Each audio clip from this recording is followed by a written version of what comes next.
హైదరాబాద్ లో ల్యాబ్2 land agritech CEO Aditya దేశపాండేకు వ్యతిరేకంగా సంస్థ ఉద్యోగులు ఆందోళనకు దిగారు.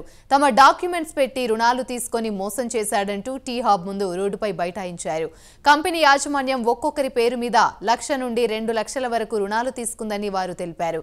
ఏపీ తెలంగాణలో పెద్ద సంఖ్యలో డీలర్లను నియమించుకొని పలువురిని మోసం చేసిందని, బాధితులు వందల సంఖ్యలో ఉన్నారని చెప్పారు.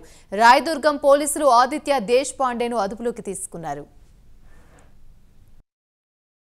ఫర్టిలైజర్ షాప్ డీలర్లము యాజ్ ఏ కంపెనీ ప్రొసీజర్ ప్రకారం అందరం కూడా పీడీలు ఓపెన్ చేశాము ల్యాబ్2 ల్యాండ్కి.